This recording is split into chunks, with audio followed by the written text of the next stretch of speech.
I think whether, you know, effective kind of corporate leaders think it or not, they're actually storytellers. They just don't do it in the same way that like a Peter Jackson does, but stories are the whole thing that hold an entire company up, right?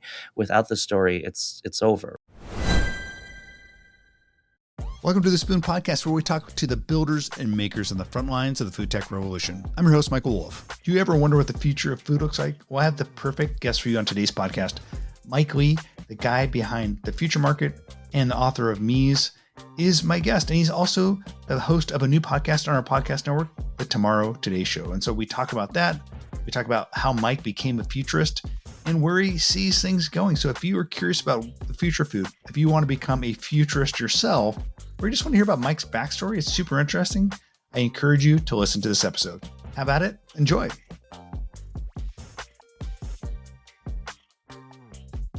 This episode, Mike Lee, I'm really excited about because, as you know, I'm a big fan of your work. Welcome to the show, man. Thanks, Mike. Thanks for having me. As I was getting ready for this podcast, I was thinking back to when I first got to know you. I know you came out to Seattle for Smart Kid to Summit early on. And I think you're on a session talking about maybe the future of food personalization. And I remember over the next couple of years, I'd always reference one of the things you said, this idea of like a food identity card or something, or a food passport. And it just, at that time, it got me thinking, well, Mike's an interesting thinker. And you've done nothing but prove that out in the intervening years, because I really like the way you think about food systems. Thank you. I appreciate that. I mean, at some point in my career, I just started chasing doing the stuff that I love the most. And, you know, even way back in the day when like my first like meaningful job out of college was I worked at American Express on the tech team. Has nothing to do with food, tangentially maybe, but, you know, our job was to kind of look 3 to 5 years out. And, that was really fun. But then one of the things I did while I was doing that job is just an extracurricular. Like no one asked me to do this. Nobody required me to do this. I just started putting on these little innovation sessions. I'd rent out like an auditorium room, and me and a colleague, Colin, this guy named Colin McCabe, who still works in tech, we just like every, I don't know, whatever it was, 2 weeks, 3 weeks, would like put on this hour and just gather all of these like innovation signals and just put on these little mini presentations for people. That is cool. I did not know you did that. So would you rent out like a local Lions club or a room at the American Express office? No, just because we were in the American Express Tower downtown in Wall Street. So there's just hundreds of conference rooms you have access to as an employee. Like we would pick off like one of those it's like a classroom where they would do like a corporate training or something like that. And was the idea, I mean, you love talking about these signals, but did it have a purpose of, hey, I dig futurist work, or I want to kind of gather cool people in a room that can help me shape my career? Was there kind of a bigger purpose, or? It was pure curiosity. Like I mean, all of those things, you know, it did kind of bring attention to me and Colin as like the guys that like to look at innovation stuff. Like our official job was to do like little pilots, tech pilots and stuff like that. Our team actually created an early prototype of an app. This is in 2007 or 8. Just to give you context, right? So it was this little app that we created with the newly launched, you know, iPhone, which was this thing called like Car Concierge, and you'd push a button on a screen. We'd use the GPS to find out where you were, and that a human being would call a black car service and send you a car and then charge it to your credit card. That's pretty cool. And we did that pilot for like 3 months, right? And then, you know, it was too early. You know, they shelved it, obviously. Yeah. And then obviously 6-7 years ago, I see Uber and I was like, that looks familiar. And I'm like, oh my God, my God. Yeah, I think it's also indicative of that time. Thousands. Like right now, we've got all this stuff around AI and stuff like that. And I'm excited about all that stuff. And I haven't felt that way since the early 2000s when I had that entry-level job. Yeah. When social media was coming into its existence and smartphones were coming into its existence. It was kind of new. The mobility revolution, the social media revolution.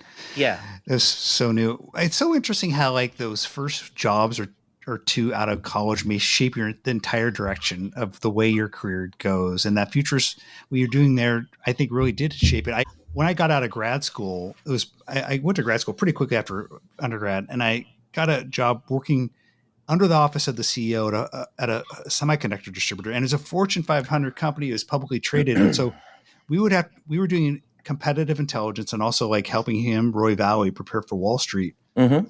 But it was marketscaping and kind of analyzing the landscape. And that's something I've been doing ever since. And it seems like you really took what you did those early days and shaped the entire direction of your career. Pretty much, yeah. I mean, I was doing that kind of stuff during the day, but then at night I had a supper club. So, like the beauty of working in a company like American Express early on in your career is like the work life balance is insanely good. Like I Yeah, remember yeah. I stayed late until 6 p.m. in the office one day. I was like the only one on the whole floor, Oh my God. and the floor holds like 300 people. So So the supper club idea, I love. Why did you think of doing a supper club? Were you always a food guy? Did you just love the idea of getting friends together? And what was the original idea there? yeah, it was my family. I grew up in a big family with big restaurant family, multiple restaurants in the family. And like even like a casual Sunday dinner could balloon to like 15 people on just a random Sunday, right? And so I always grew up around this kind of convivial like friends and then I took that and threw it into college. I love getting people together and just gathering. And then once I moved to New York, I was kind of a lot of my college friends moved to like Chicago, and so I was kind of like rebuilding my like friend group as like a early 20s person in New York City. And I started cooking for a couple friends. I was like, this is really cool. Like we used to have this tradition. We'd go to Central Park and just hang out all day. And then we'd go to the Whole Foods at Columbus Circle. I'd buy like a 9-pound slab of tuna from the seafood counter, like a solid block. And then we'd all go to my house and we just have like a sushi making party. You'd have to take a mortgage out in your house now to buy that 9 pound slab of I tuna, know, probably. I But know, I know, but yeah, we'd all just chip it, and then we were like, okay, this is fun, and then people started bringing their because you're hanging out at the park all day, and like friends will show up, and then you kind of snowball this group. And I was like, this is kind of cool because like we went beyond our first circle of friends. Now there's a second circle that are now yeah, friends, and then I just started like I remember one frantic weekend. I stayed in Friday, Saturday, Sunday, which is like a young 20-year-old person in New York City is like unheard of, right? Unless you're like sick. yeah, And I just like came up with this idea to studio feast. Other people were doing supper clubs by then. That was kind of like the first rise of like the pop-up dining club in New York, at least in those early 2000s. And I just thought it was so cool. And I thought it was a more interesting way to do restaurant like things without opening a restaurant. Because I know opening a restaurant's so hard and it consumes you, yeah. and you have to be so concerned about the business of it. And I didn't really want to deal with that because I already had a day job that like fulfilled all the needs that I had financially. And so this was really more of a thing to just be like a social thing, but also just an outlet for creativity with cooking. And a pop-up model, I was like, it doesn't have to generate a single dollar profit. In fact, if I break even, that is complete winning. Like Yeah. this is And yeah. if you had done it 10 years later, you think you would have gone all fly fish on the idea? So like done like a blockchain I version? think you would have needed more than 10 years because this is 2007. Yeah, yeah. Which, by the way, we will talk about the podcast later. But on your first one around restaurants, you talked with the Fly Fish group, and I was on that, so that was a lot of fun. So I didn't know that you had that background. I think you mentioned a little bit, but that's a great backstory to where you eventually went. I remember also really enjoying some of the work you did around Future Market and Mm-hmm. reimagining the grocery shopping experience. And so Mm-hmm. one of the other kind of key things I remember you doing early on was when I went to the Fancy Food Show, you had done this entire activation for them, building out a grocery store of the future. And I thought, oh, this Mm-hmm. is such a cool idea. Like me as an old analyst, I would just put something on a PowerPoint. You actually created this vision in 3D, very experiential. So that was something that I thought was really cool. How did you get to that point where you wanted to actually build things that told us where we're going into the future? So that was indirectly influenced by like my early corporate days because the other thing that I did after undergrad, I went to undergrad Michigan business, and then I did graphic design at Parsons after that. So part of what I did a lot of at Amex was just like make decks for people like my bosses, right? And just boring decks of like blah blah Yeah. blah is up 12% Yeah. this week, yada yada yada. And I think this even started as early as college. Like I was always trying to find a way to kind of make the deck do a little bit more than anybody else was doing. And sometimes that was just like, I don't know, put a meme in there or something like that, right? Little things just to spice things up a little bit. I'm really into graphic design. So even though I was doing PowerPoints, like none of them were going to win design awards, but like I always really just made sure to construct my slides really clean and nice. I almost see PowerPoint decks as like a DJ set or a story that like the slides that you put in are akin to records that you're going to play, right? Yeah. And which, by the way, I had that background as well too. I was a DJ in college. And so like everyone loves to rail on PowerPoint's the end of blah blah blah, this. And I don't necessarily agree with that, because I think that the content is what is boring or not boring, not PowerPoint. Yeah, I Like agree. you like if you're a good designer and you're a good storyteller, it doesn't matter what tool you're using to tell the story. You're probably using PowerPoint to tell that TED Talk, but Sure. we've all seen amazing TED Talks. It's the storyteller and the way they structure the story. Yeah. So that's sort of like the setup for how I got to the future market, because I was basically attuned to, especially in corporate environments, how do I get my message to stand out a little bit better than anyone else's message? Because that's also where I learned innovation. That's why I work with corporates right now, because like my experience is in like innovation in a corporate setting, right? Where it's a very different thing than startup thing, where you have no background or legacy or anything you're attached to. It's just new what you're making, and you can just invent the future. And that's really cool. With like corporate kind of innovation, you have to contend with the giant machine that already exists. So you kind of have to find ways to like communicate the future in ways that completely don't alienate or freak people out, in a sense, right? I took that insight when I started working exclusively in food after Chobani, and then just going out on my own, of saying like, what would be the best way to show people the future of food that wasn't just like a trends deck? Because everybody was doing trends deck. It's like, what if we started like mocking up the future products that we wanted to see, like use the vernacular of CPG to show something that was completely outerworldly, like, an entire Christmas ham that was generated through cell ag or something like that, but like package it in a package that looked like something slightly familiar. So that's kind of the genesis of where Future Market started. And then, the people at Fancy Food, they graciously, let us, we did, I think, 4 shows with them, and building these little exhibits that would showcase these kind of concept products. Those concept products are completely concept CPG products. Those are completely inspired by concept cars, which I talk about a lot. Yeah, yeah. And I know that you're in Detroit now. You have a strong connection to Detroit. And we talked a little bit about that, I think, before. And this idea of the concept car, it was something that was being done in the auto industry, but no one was really just building crazy concepts for the future in other industries. I love that you borrowed from that to do it for food. Yeah, that was really it. I mean, I remember being sent to my first Expo West when I was working at Chobani, and just kind of like, this is the future food, I mean, there was like progressive stuff there. There's interesting stuff there for sure, but Yeah. it didn't have there wasn't any section that had the same kind of verve as like the thing about concept cars that I saw, which I always thought growing up was like a very Disney World like experience. Like, you're basically going to this trade show, but somebody built this like kind of world where this strange car exists. I always thought that was so cool. So yeah, I was trying to like figure out, how do I do that for food? And I'm still figuring that out. I'm still working on that. And it gets interesting and more interesting every year as the world progresses from a technology innovation standpoint.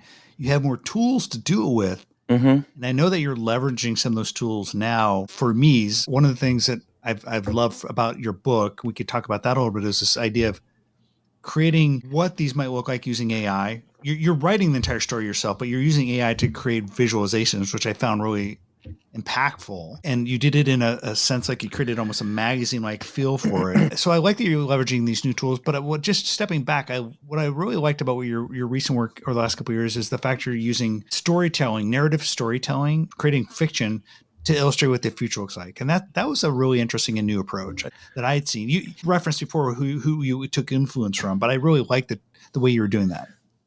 Yeah, I mean, it was a simple observation of why to kind of do more of that. I remember at some conference I was at, you do the conference during the day and you talk about the content there, and then everybody goes to the happy hour, right? And then they talk a little bit more shop.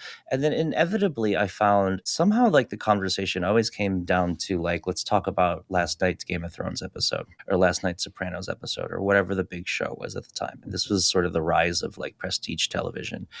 And it just kind of remarked to me that like all the people that I saw at the bar were so much more excited to talk about the last episode of The Sopranos or Game of Thrones than they were the content in some form, right? And I just observed that, and I just like wondered like, wow, this person lit up when we started talking about Game of Thrones last night. And I just realized that like like I think we're missing out on an opportunity in kind of companies and industries to not leverage the kind of storytelling that people naturally want to talk about all the time.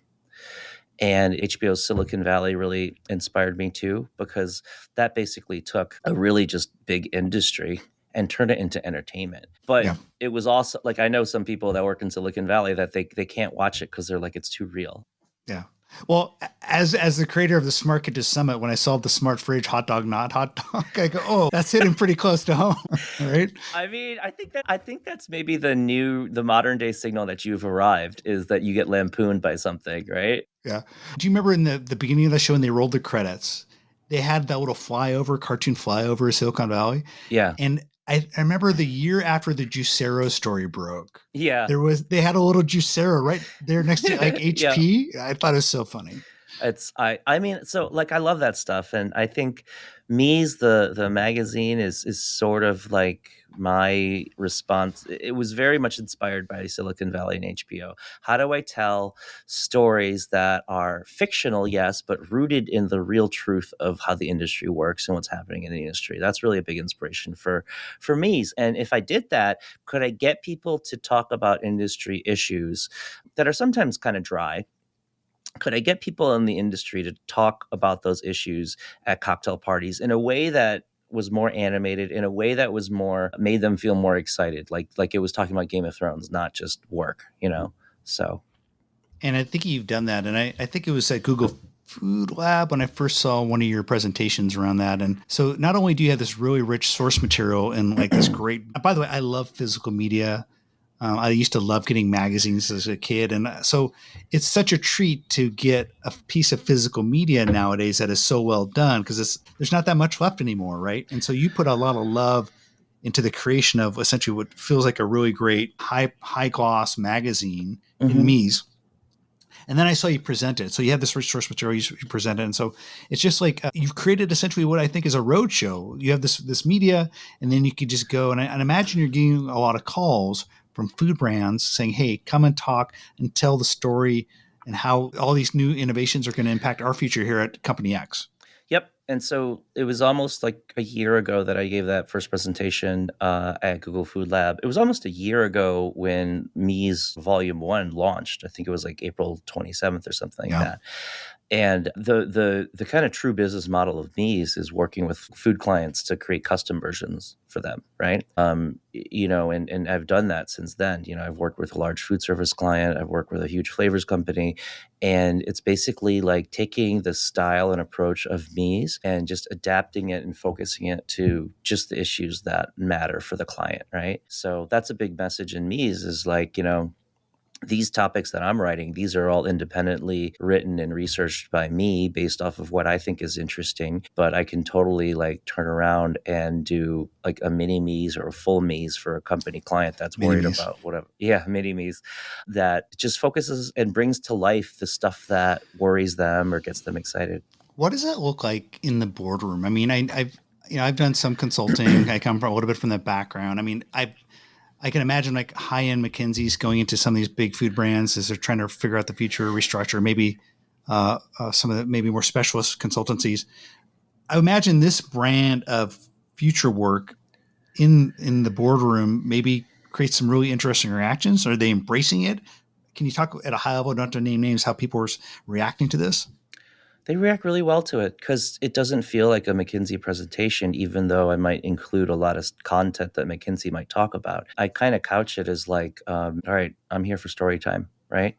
And then, but the story is about you guys and the future of your company, right? I would argue that corporate America underplays storytelling quite a bit, but Yeah. they don't realize that it's actually there, right? Like CEOs build culture. They build culture through the stories that they tell. And I'm not using story in a pejorative way of like I'm just making stuff up, right? But you know, the way a CEO gets in front of their employees and communicates what the market environment is like is a story.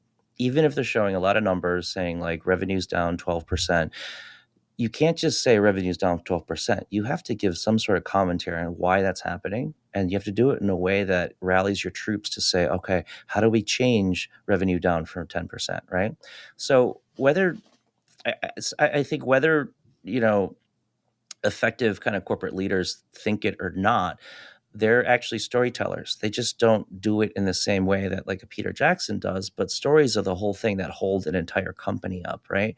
Without the story, it's over, right? And so I tell a story, yes, but I do it in a way that looks a little bit more like they're maybe watching a television show than listening to a McKinsey presentation. And for me, I think I can get my message across a little bit easier because it's a little bit of spoonful of sugar makes the medicine go down a little bit, you know? I love that. Yeah.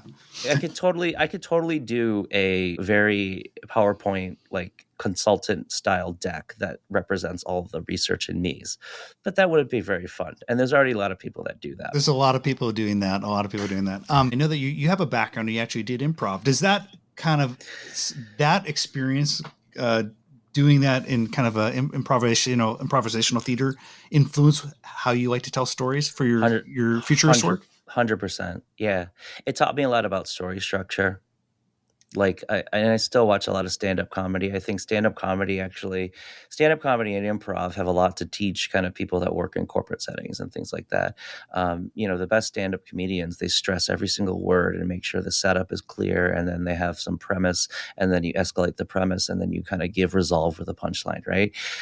You can look at that structure and do a quarterly earnings call that way if you wanted to, you know? But people just don't really think that way. They think that earnings calls have to be a certain way, right? I guarantee you're going to get some CEO who wants to spice up his quarterly calls from a big food brand and say, Mike, help me do the stand-up version or something. Going to come in now. Yeah. Well, I think early on in my career, I got really good at like pattern recognition. And that's why like I when I think about like how would I get a CEO to learn from stand-up or improv, my goal is to not make them funnier necessarily. My goal is to just use the structure of good stories from those like genres and then get the CEO to apply that to their content. Ironically, one of the biggest things they teach you in improv is don't try to be funny. That's a paradox, but it's a completely different animal than stand up. I think they're kind of like cats and dogs in that. Like the vibe of stand up people and improv people are so different. Improv people are very much about like you ever hang around with your friends and something dumb happens and everyone just starts laughing, you Yeah. know? Yeah. But it was like an accident and nobody and then you try to retell that to somebody else later and they're like, I don't get it because you had to be there. Improv is very much like that, creating the conditions to create that little odd thing that happens in the group and then identifying it and exploiting it for like comedic effect, right? The worst improv is when somebody comes up and is all hacky and is like, I just my arms are tired. I just flew in here. Yeah, blah blah. That's like the worst improv ever. You're supposed to just exist in the moment and look for the odd things that come up and then double down on them. So yeah, I think also it just trains you to think fast, I would imagine, and kind of think quickly. By the way, I don't know if you're a Mike Birbiglia fan, but I feel like he's lived in both worlds. Like I feel like he's doing the best stuff out there right now in terms of his sets. His hours are amazing. I like his, because they're like storytelling heavy stand up. He's not the typical kind of stand up where he's not at all. Like, let's talk about airplane food. It's like some really deep life story. So like, yeah, I just think there's like cross pollination is good for everything. Like, a big thing we talk about in food in the industry is like biodiversity being important for crops, right? And I think that in boardrooms and offices, like biodiversity of ideas and of genres is really important too. And that's really, I didn't really invent anything new. I just took stuff that existed in other genres and plopped it into food, So yeah. Well, to give people a flavor of what you're working on, I really liked what you did with the first book around this family who is basically 20, 30 years in the future, and everyone has this embedded food sensor in their tummy, and they're basically trying to gauge. It's like kind of the tile for food, or like it's like the next big Apple product, but it's an embedded food sensor. You're also now looking towards other areas of the food system and coming up with stories like I think around restaurants. Can you talk a little bit about give us a peek at what maybe what you're working on? So Mise Volume 2 is coming out soon, and it's all about the future of restaurants. Mise 1 was kind of a general kind of look at the future of food, touching on all kind of different aspects of it. Mise 2 is just going to double down on restaurants and food service alone. I have a lot of heart for that industry, just growing up in a restaurant family and doing like supper club stuff, but also just being a mega fan of restaurants in general. And I think that's one of the subsections of food that just is facing so many different catalysts for change for better and worse, right? And so it just felt like a really good time to kind of look at that as a topic. And it does seem like it's an industry where the pace of change really got kicked in and it started the pedal to the metal like during the pandemic, and it hasn't slowed down at all. And so I think, yeah, I think the pandemic really opened up, like ripped off a lot of band-aids. And it was a really big stress test for the industry. Not always good, obviously, mostly not good. But if you can take a silver lining out of it, it was such a traumatic moment for the restaurant industry that it really kind of brought to the surface a lot of things that I think the industry has to face going forward, whether or not there's another pandemic in the near future or not. So yeah, I love restaurants. I'm hopeful for them. And I want to try to kind of extend that conversation to get people to think critically about the stuff we're doing today with automation and AI and yada, yada, yada, and see how that might pan out in the future for that industry. And well, it's also a great segue to your podcast because the first episode I participated on and we talked about the future of restaurants. And I was really excited to be a part of that. And just more generally excited about bringing you into the world of podcasts. Because like I said, I've been a fan of your work. I think you're a super thoughtful guy. And I just think it is going to be a tool for you to help you work through a lot of the things you're doing, but also get a lot of the stuff you're building and thinking about out into the world as new distribution channels. So I think it's going to be a great platform for you, essentially. So tell us a little bit about what your thoughts are on the podcast. Yeah, I mean, I'm honored when you approached me about it, right? And I think you were definitely the straw that broke the camel's back because, like, a podcast was always in the back of my mind. I just had never done one before, didn't really know much about it aside from just being a listener, and kind of launching it with you guys on a network seemed like a really good fit for me because, you guys just have like an infrastructure to help support it, right? And so that kind of like really sweetened the deal for me to like say, okay, I think now's the time. They're going to be launching this thing. There's other great people on this network too. And so let's do the podcast. But I love it. I mean, I don't know when this interview is going to air, but the first episode of the Tomorrow Today show should be out about the future of restaurants, featuring you as co-host. We have Kristen Hawley from Expedite on there, Elizabeth Tilton from Oyster Sunday on there, and David Rodelitz from Fly Fish Club on there as our guests. And it's a 3-ish hour conversation. Yeah. By the way, can you just talk about the length? Because I appreciate it, and I think there's an appetite for that. Like Joe Rogan can do that. A lot of people though, like will just do like I do shorter ones. I do 30 minutes just because it fits my schedule or whatever. Did you feel like you needed a bigger container in each episode to explore all the different things you wanted to work through? Yes, I've always been a fan of long form podcasts. I'm a big fan of like Lex Friedman does 3 to 5 hour podcasts. Sometimes I think he did a 6-hour podcast once. That's crazy. And I think like long form podcasts are a little bit of an antidote to kind of the clickbaity nature of the internet, the short attention span, because you're afforded the time to explore nuanced ideas in a kind of thoughtful way. You don't have to compress everything into a soundbite, right? And you can have it both ways as well too, because I think we're going to launch the long form podcast, but then also chop up there's chapters within the bigger container. Yeah, there's structure to it. So it's not just like an unstructured 3 hours of just, blathering. It's got chapters and it's got organization. So you can have it both ways. You can chop up smaller clips and do like a 2-minute clip that's like a highlight for people that only have 2 minutes or don't want to sit there for 3 hours. But then you also have the 3-hour thing. So say that 2-minute clip entices someone to learn more about it. And then you can kind of like sit there at the table with us and unpack a complicated idea without having just like talking points, right? One of the things that I love so much, there's this Spanish word, sobremesa, which it basically just means like the time after you're all out to dinner and dinner's done, dessert's done, maybe the check has been paid, and you're just sitting there and you don't want to leave.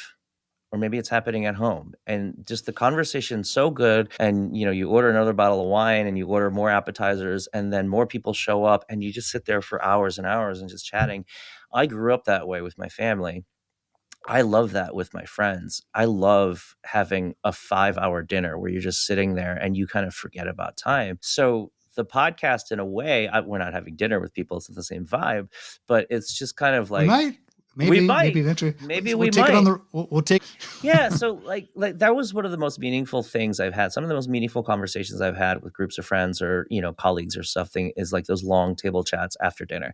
And I just kind of wanted to bring a little bit of that sensibility into the podcast. So, that's the big inspiration for me insisting on a long form. Am I the only one in the network doing a long one like that?